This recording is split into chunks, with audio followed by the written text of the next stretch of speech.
할렐루야. 우리 한번 기도하겠습니다. 고마우시고 자비로우신 아버지 하나님, 주님의 은혜와 은총을 감사합니다. 이 시간 주의 말씀 전하기 원합니다. 말씀 위에 주님이 함께 하옵소서.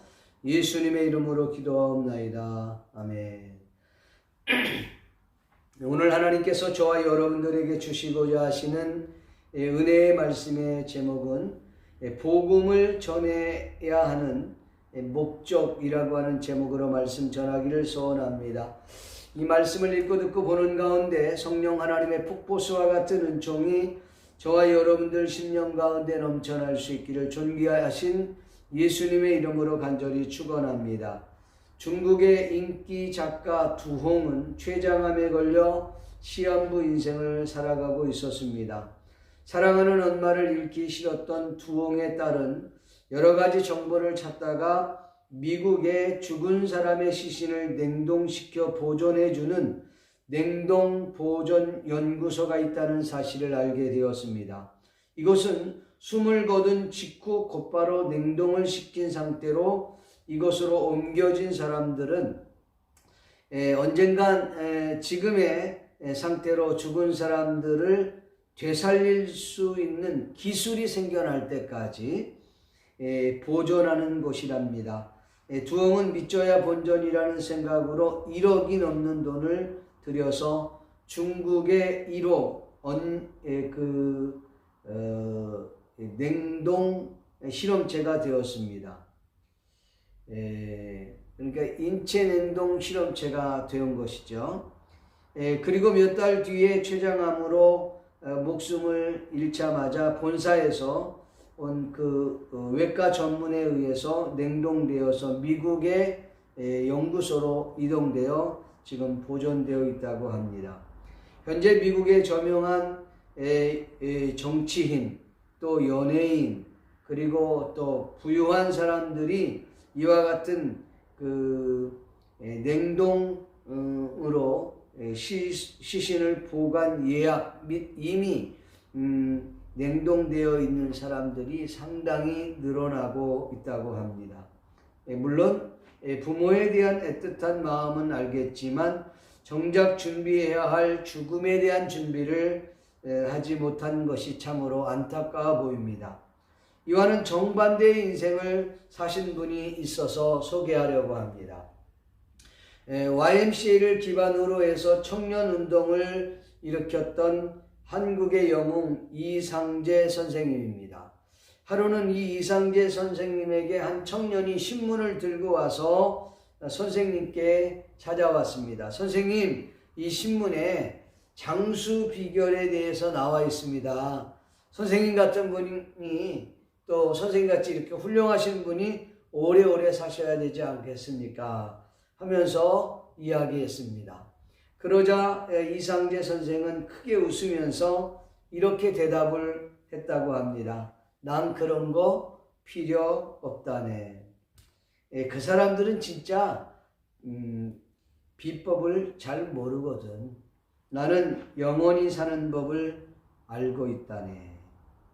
죽음이 정해진 삶에서 영생을 얻을 수 있는 유일한 방법은 죽음에서 이기신 예수 그리스도를 마음으로 믿는 것뿐이라는 사실을 아마 이상재 선생님은 잘 알고 있었던 것입니다. 이상재 선생에게 복음을 전해준 사람이 바로 한국의 건국의 아버지인 이승만 대통령입니다. 이승만 대통령은 당시의 젊은 청년이었고 이상재 선생은 당대의 거장이었고 천재였죠. 이 두 천재가 한성 감옥이라고 하는 감옥에서 만나게 되었는데 이승만 대통령이 먼저 예수님을 만나고 그리고 이상재 선생에게 복음을 전해서 예수님을 만나게 된 것입니다. 이들 두 사람은 자신들이 죽고 난 이후에 들어가야 할 영원히 살 수 있는 그것을 이미 알고 있었고 또한 그들을 자신이 가서 준비해야 될 곳을 알았다는 것이죠. 성도 여러분, 누구나 한 번은 죽게 마련입니다. 그렇다면 여러분들은 죽은 이후에 여러분들이 가야 할 그곳을 준비하고 있습니까? 저는 오늘부터 약 2달 정도 요한 1서부터 요한 3서까지 강해를 하려고 합니다. 하나님의 놀라우신 은혜가 강해 내내, 강해하는 동안 내내 하나님의 놀라운 은총이 넘쳐날 수 있기를 주의 이름으로 간절히 축원합니다. 먼저 오늘 본문 말씀을 보면 귀로 듣고 눈으로 보며 손으로 만짐으로 직접 경험한 것을 전하라는 것입니다. 요한 1서부터 요한 3서를 누가 썼는가? 물론 하나님이 원저자이십니다. 그런데 하나님께서 누구를 통해서 이 편지를 쓰셨느냐는 거죠. 그렇습니다. 요한복음과 요한 1서, 요한 2서, 요한 3서, 요한 계시록을 기록한 사도 요한입니다. 본문 1절부터 2절 말씀을 함께 보겠습니다. 태초부터 있는 생명의 말씀에 관하여는 우리가 들은 바요 눈으로 본 바요 자세히 보고 우리의 손으로 만진 바라. 이 생명이 나타내신 바 된지라. 이 영원한 생명을 우리가 보았고 증언하여 너희에게 전하노니 이는 아버지와 함께 계시다가 우리에게 나타나신 바 된 이시니라. 아멘.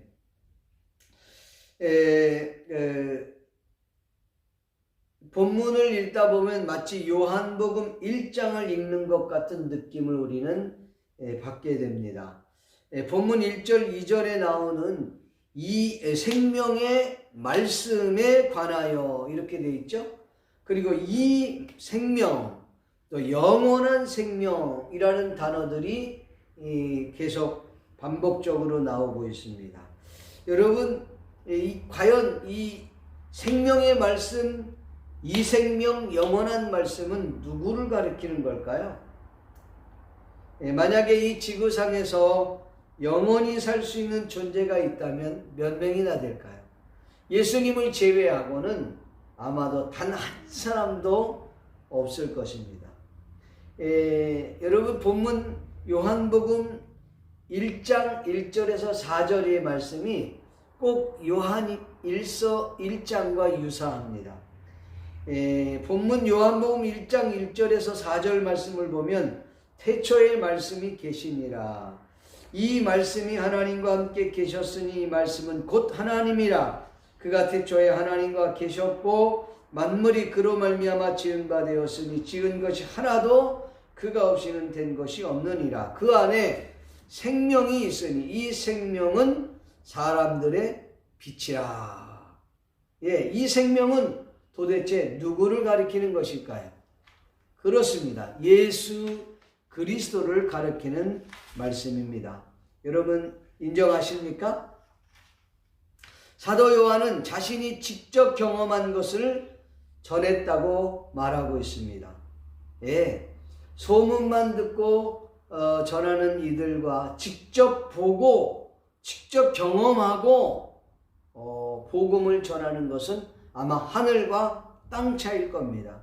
본문에서 사도 요한이 전하는 복음과 길을 가다가 우연히 어쩌다가 얼떨결에 예수님에 대한 소문을 귀로 듣고 그 사실을 또 다른 사람에게 전달한다고 했을 때 그 느낌이 어떻게 다르겠습니까? 복음을 전하는 자가 어떤 마음으로 복음을 전하겠습니까? 그 확신의 정도는 어느 정도 다를까요? 저는 개인적으로 완전히 전혀 다를 것이라고 생각합니다. 내가 직접 만난 예수님과 귀로만 듣고 소문만으로 듣고 예수 그리스도에 대해서 복음을 전한다는 것은 확연히 다를 수밖에 없다고 저는 확신합니다. 그래서 옛 속담에 이런 말이 있잖아요. 백문이 불여일견이라. 100번 들어봐도 한 번 보는 것만 못하다 이 말이죠. 여러분 아무리 교회를 오래 다니고 아무리 예수님에 대한 이야기를 들어도 내 마음에 깨달음이 없고 하나님의 은혜를 직접 경험하지 못하면 여러분 자신 있게 확신 있게 복음을 전할 수가 없다는 것이지요. 지금 사도 요한이 전하는 이 복음은 원의 그 자체라고 한다면은 전혀 경험이 없고 귀와 소문만 듣는 사람이 복음을 전하는 그 복음은 마치 복음의 그 원액에 물을 잔뜩 부어갖고 이게 진짜 복음인지 아닌지 구분조차도 할 수 없을 정도로 희미한 상태에 전하는 것과 다를 바가 없다 이 말이죠. 확신이 없는 자와 불확실한 자가 전하는 것과 같다는 것이죠. 사도 요한은 이렇게 고백합니다. 태초부터 있는 생명의 말씀에 관하여는 우리가 들은 바요, 눈으로 본 바요, 자세히 보고 우리 손으로 만진 바 되었다 이 말이에요. 만진 바 되었다. 이 얼마나 확신이 넘치는 고백입니까? 저와 여러분들이 이 복음을 증거할 때 이 확신을 가지고 복음을 전하지 않으면 안 되는 것이죠. 여러분들은 예수 그리스도를 만나셨습니까? 여러분들은 예수 그리스도가 누구라고 생각하십니까? 성경에 나왔던 예수님께서 예수님의 제자들에게 이렇게 물었지요. 세상 사람들이 나를 누구라고 하더냐? 라고 물었더니 죽었던 세례 요한이라고 하던데요? 엘리야라고 하던데요? 예레미야라고 하던데요? 라고 물었을 때 예수님이 세상 사람은 그렇다 치고 너희는 나를 누구라고 생각하느냐? 너희는 나를 누구라고 생각하느냐? 여러분들은 예수님을 누구라고 생각합니까? 예수 그리스도를 여러분들은 진짜 누구라고 생각합니까? 여러분들은 하나님의 말씀을 읽다가 이 복음의 이 구속의 은혜를 경험해서 펑펑 울어본 적이 있으십니까? 감격해서 눈물을 흘려본 적이 있으십니까?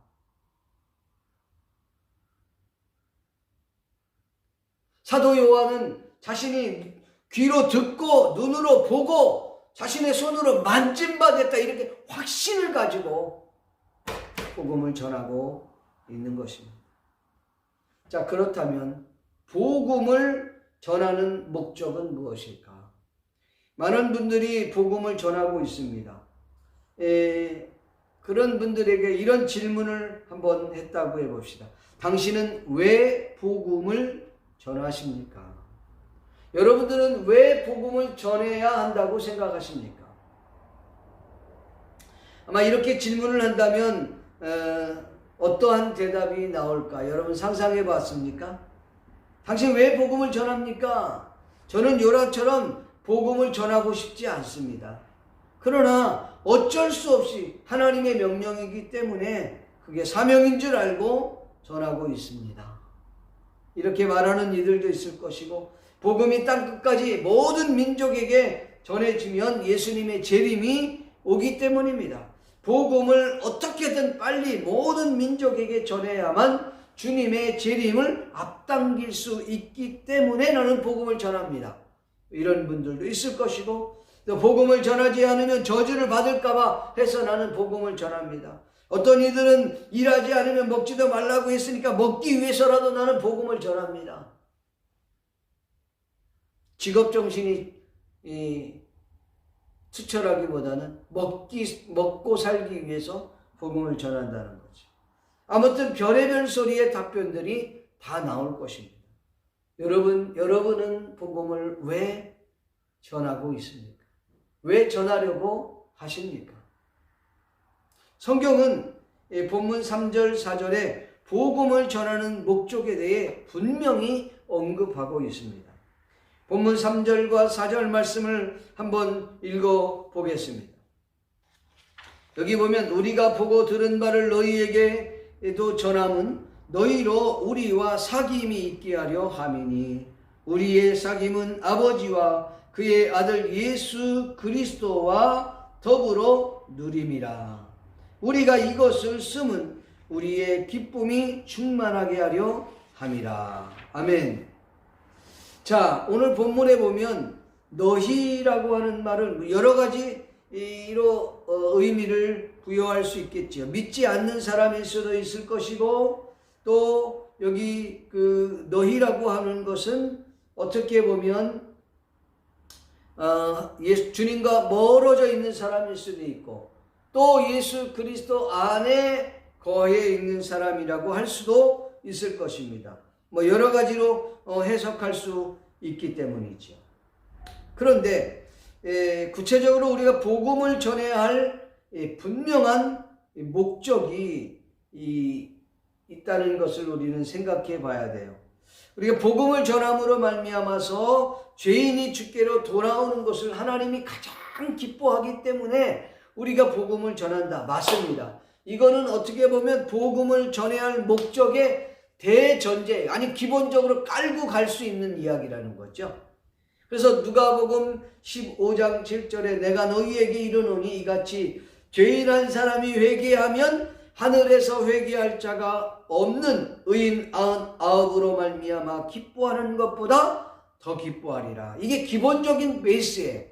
이건 당연한 겁니다. 주님이 가장 기뻐하는 거죠. 그런데 이 복음을 전해야 할 목적을 오늘 본문에서는 이렇게 말하고 있어요. 우리가 먼저 생각할 건 너희로 우리와 사귐이 있게 하려 함이라. 너희로 우리와 사귐이 있게 한다. 너희라고 하는 것은 앞전에 말씀했던 것처럼 주님을 알지 못하고 있는 자, 복음을 믿지 않는 자, 아니면 복음에서 멀어져 있는 자, 또는 그리스도 안에 있으면서도 바로 그 복음의 참된 의미를 모르고 있는 사람들을 향하여서 하는 말일 수도 있습니다. 여기 우리는 이라고 하는 말은 사도 요한을 비롯하여 믿는 하나님의 자녀들을 의미할 것입니다. 여기에서 복음을 전하는 목적은 우리와 사귐이 있기 위해서라 그랬습니다. 여러분, 믿는 하나님의 사람들과 그 사귐이 있게 한다. 교제를 한다. 사귄다는 건 뭡니까? 서로 연애한다, 그런 의미 아니에요. 서로를 알아간다는 말 아닙니까? 서로가 서로를 더욱더 돌아본다고 하는 말이 아닙니까? 여러분, 성경에 믿지 않는 자와 멍에를 같이 하지 말라 그랬는데 오늘 본문에는 믿지 않는 자와 사귐이 있게 하려 함이라. 복음과 멀어진 사람과 사귐이 있게 하려 함이라. 이게 무슨 말입니까? 믿는 자는 믿지 않는 자와 확연히 다른 차이점이 있습니다. 믿는 자는 영원한 생명을 소유한 자, 가진 자입니다. 그들의 삶은 믿지 않는 자와 삶이 다를 수밖에 없는 거죠. 그러나 믿지 않는 자들은 영원한 죽음을 향하여 달려가는 자들입니다. 그들에게 이 복음을 전함으로 말미암아 우리가 영원한 생명을 소유하고 영원한 삶을 누리며 영원한 그 축복을 경험하는 그것을 그들에게 보여주면서 그들과 함께 사귀기 위함이라. 그 말이에요. 두 번째로는 아버지와 그의 아들 예수 그리스도와 더불어 누림이라. 복음을 전함으로 인하여서 믿는 이들이 아버지와 그의 아들 예수 그리스도와 더불어 축복을 누리기 위함이라. 여러분, 믿지 않는 이들에게 그 축복의 누림을 소개하는 건 너무 귀한 거죠. 믿지 않는 자들이 진정한 축복을 잘 모르는 거예요. 인생의 참된 맛을 잘 모르는 거예요.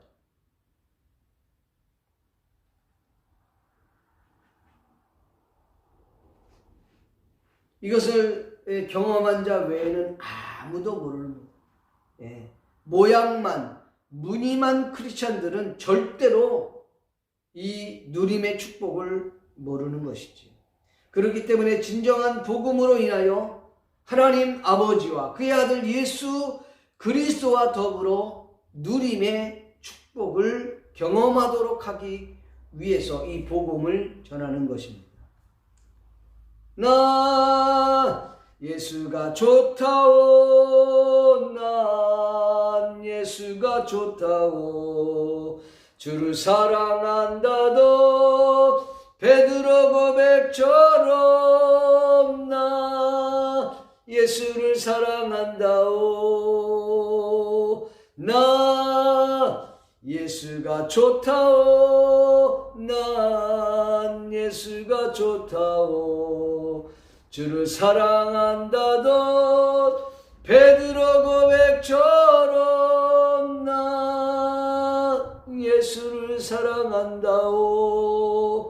여러분, 이 축복, 이 은혜를 누릴 수 있어야 됩니다. 나는 행복해요. 죄사함 받았으니 이 세상 그 무엇으로도 채울 수가 없는 것이에요. 여러분, 그러나 예수로 인하여 채워진다는 것이지. 그 누림의 축복을 전하기 위함이라는 거예요. 마지막 세 번째로는 우리의 기쁨이 충만하게 하려 함이라 그랬습니다. 여러분, 복음을 전함으로 말미암아 그들의 마음의 기쁨이 충만하게 되는, 복음을 전하는 자의 마음이 충만해지게 된다는 말이에요. 여러분, 생각해 보십시오. 누가복음 15장 7절 앞전에 말씀했던 것처럼 내가 너희에게 이르노니 이와 같이 죄인 한 사람이 회개하면 하늘에서 회개할 것이 없는 의인 99으로 말미암아 기뻐하는 것보다 더 기뻐하리라. 이게 아버지의 마음이란 말이에요. 그 아버지의 마음을 복음을 전하는 자가 깨닫게 되면 그 마음의 그 기쁨이 충만하게 된다는 것입니다. 복음을 전하는 자들이 직접 경험되지 않는,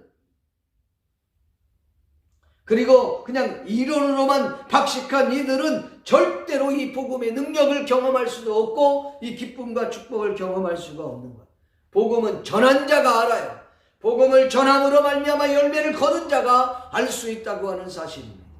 사랑하는 성도 여러분, 그래서 우리가 이 한국 영혼들에게도 복음을 전하고 일본 영혼들에게도 복음을 전해야 될 이유가 바로 여기 있다는 것이죠. 복음을 전하면 내가 기뻐지는 거예요.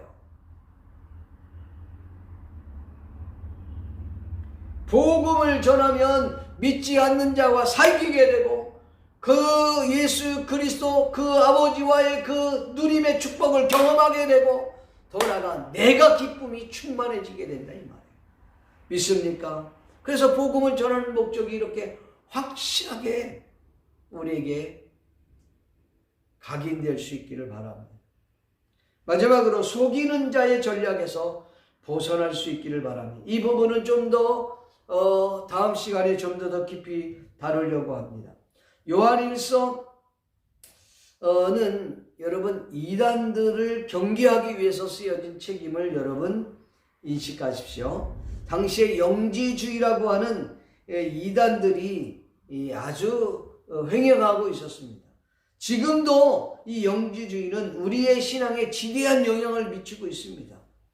이 영지주의는 뭐냐면 상당히 이분법적으로 그 모든 것들을 봅니다. 그래서 영과 육, 영은 선한 것이고 육은 악한 것이고, 여러분 교회의 일은 거룩한 것이고 여러분 직장 일은 세상적인 것이고, 이렇게 구분을 짓는 것은 영지주의의 큰 영향력이라 이 말이에요.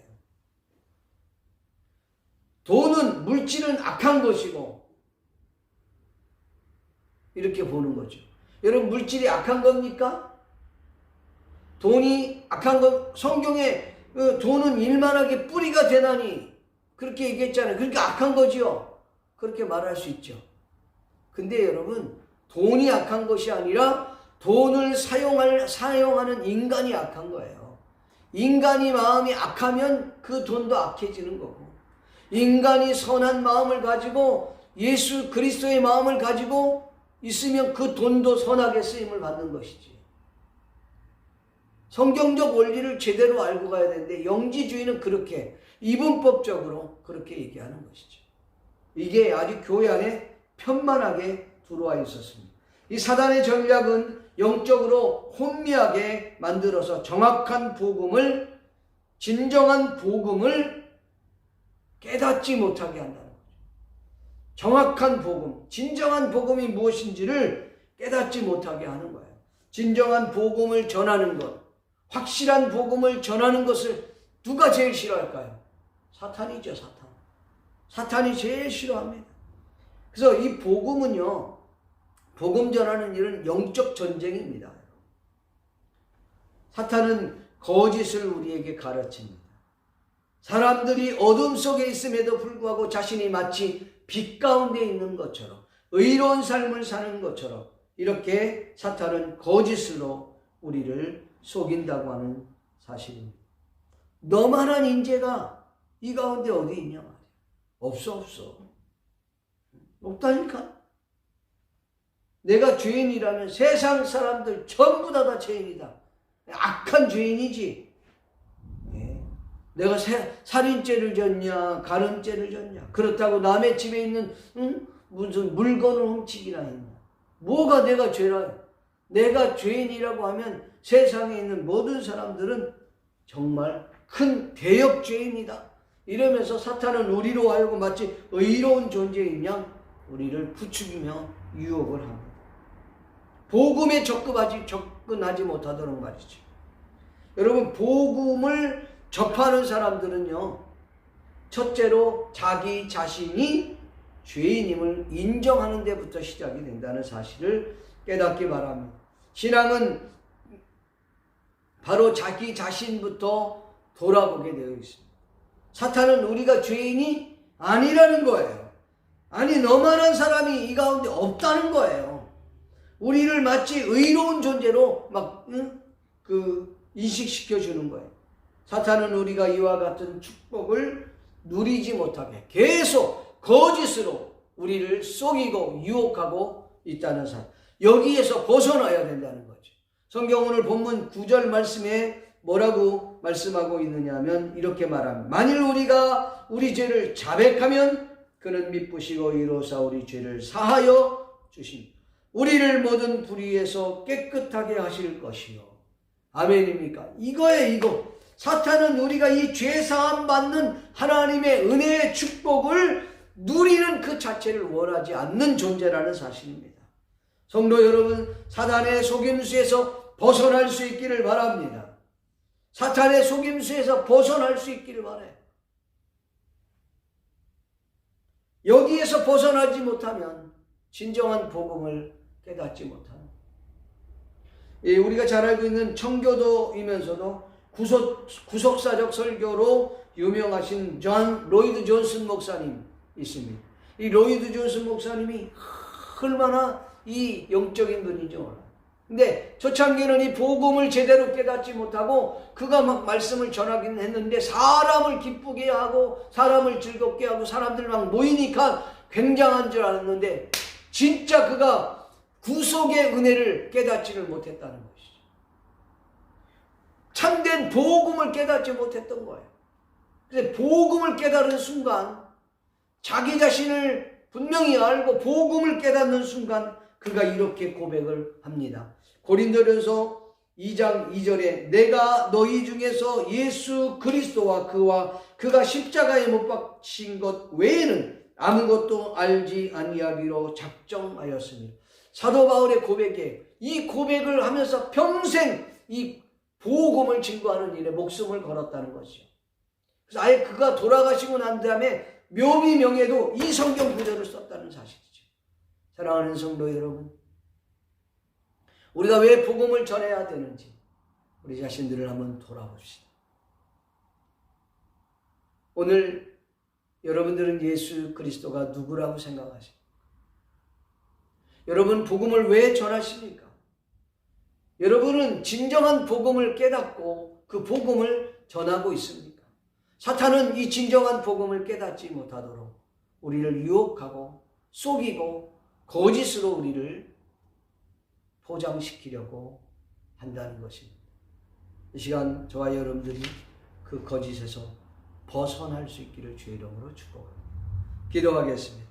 고마우시고 자비로우신 아버지 하나님, 주님의 은혜와 은총을 감사합니다.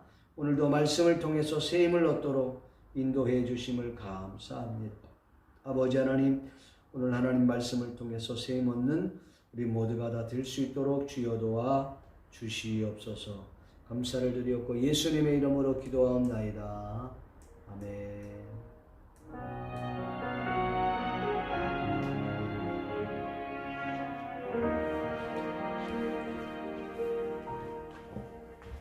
주의 말씀은 완전하여 내 영혼 소성시키며 주의 말씀은 확실하여 우둔한 날 지혜롭게 해 주의 말씀은 정직하여 내 마음 기쁘게 하며 주의 말씀은 순결하여 나의